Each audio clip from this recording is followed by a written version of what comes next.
बड़ी खबर, हिंदुस्तान के दुश्मनों ने भारत की एकता और अखंडता को खत्म करने के लिए एक नया हथियार तैयार किया है जिसका नाम है रोहिंग्या। यूपी में रोहिंग्याओं के नेक्सस को तोड़ने की मुहिम चल रही है, जिसके तहत यूपी एटीएस ने मेरठ और बुलंदशहर से 4 रोहिंग्याओं को गिरफ्तार किया है।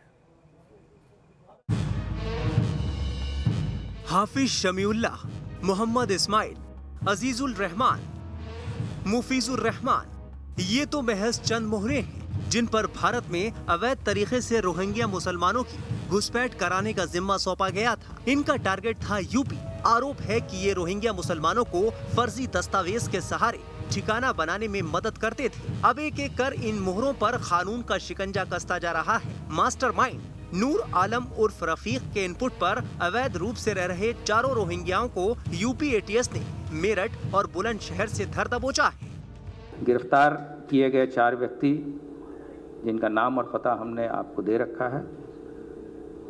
प्रथम है हाफिज शफीक, दूसरा है अजीजुर रहमान, तीसरा है मुफीजुर रहमान तथा चौथा है मोहम्मद इस्माइल। यूपी एटीएस ने एक खास ऑपरेशन की शुरुआत की है जिसके तहत लगातार घुसपैठियों को बेनकाब किया जा रहा है। आरोप है कि ये रोहिंग्या ह्यूमन ट्रैफिकिंग से लेकर सोने की तस्करी जैसे संगीन अपराधों में शामिल थे। इसके साथ साथ मानव तस्करी एवं सोने आदि मूल्यवान वस्तुओं की तस्करी भी की जा रही है। कल जो लोग पकड़े गए थे उनके पास से तस्करी का सोना भी बरामद हुआ था। इसमें हवाला ट्रांजैक्शंस के भी प्रिलिमिनरी जो हम लोगों ने अभी तक जांच की है उसमें एविडेंसेस मिल रहे हैं। यूपी एडीजी कानून व्यवस्था प्रशांत कुमार ने बताया कि म्यांमार के रहने वाले कुछ रोहिंग्या बांग्लादेश से भारत बांग्लादेश इंटरनेशनल बॉर्डर पर मौजूद एजेंट के जरिए भारत में दाखिल हो रहे हैं, जिसके लिए रोहिंग्याओं के आधार कार्ड से लेकर भारतीय पासपोर्ट तक तैयार किए जा रहे हैं।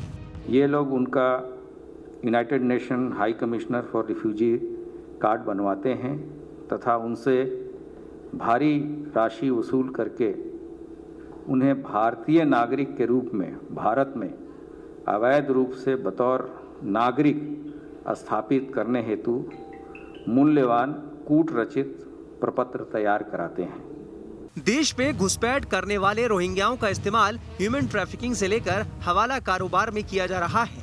यूपी पुलिस के मुताबिक मेरठ में हाफिज शफीक रोहिंग्याओं का गिरोह चलाता रहा है।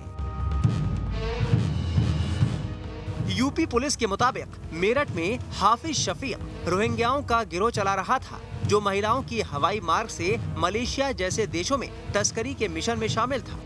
ये ऐसा प्रथम प्रकरण है जब ह्यूमन ट्रैफिकिंग का मामला जांच के दौरान प्रकाश में आया है और इन महिलाओं को लोगों ने यहाँ से लेकर मलेशिया तक भेजा है, जिसके बारे में आगे की विवेचना चल रही है।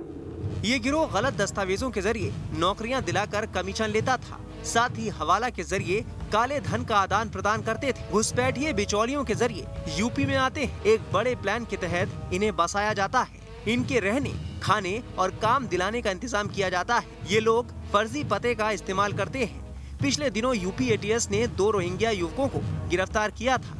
इनमें से एक नूर आलम ने मेरठ के मोहल्ला दरबार पते का इस्तेमाल किया था। हिंदुस्तान की सुरक्षा के लिए खतरा बनते जा रहे रोहिंग्याओं पर नकेल कसने के मिशन के तहत रोहिंग्याओं पर कार्रवाई हो रही है। खुफिया रिपोर्ट के मुताबिक साल 2016 में पश्चिमी उत्तर प्रदेश में कुल 1200 रोहिंग्याओं ने ठिकाना बनाया था। इनमें से सिर्फ 307 के बारे में ही सुरक्षा एजेंसियां जानकारी जुटा पाई थी। बाकी रोहिंग्या कहां गए, इसका कुछ अता पता नहीं है। अलीगढ़ पुलिस रोहिंग्याओं को लेकर सर्च ऑपरेशन चलाने की तैयारी में है। सर्च ऑपरेशन चलाकर रोहिंग्याओं को तलाशा जाएगा। केंद्र सरकार ने पिछले दिनों कहा था कि रोहिंग्या मुसलमान न सिर्फ अवैध घुसपैठिए हैं, बल्कि इनसे देश की सुरक्षा को भी खतरा है।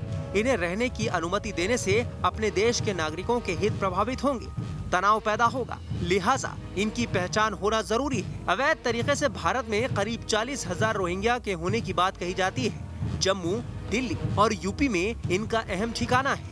हरियाणा और राजस्थान में भी रोहिंग्याओं की मौजूदगी है। जम्मू में सबसे ज्यादा करीब 10,000 रोहिंग्या हैं। यूएनएचआरसी में करीब 14,000 रोहिंग्या रजिस्टर्ड। संकट बड़ा है। यूपी चुनाव में गड़बड़ी का अलर्ट है। यूपी में सुरक्षा बल सतर्क, रोहिंग्या और अवैध घुसपैठियों के नेटवर्क को तोड़ने की भरपूर कोशिश की जा रही है। लखनऊ से अनिल यादव के साथ अभिषेक शर्मा, न्यूज़ नेशन, मेरठ।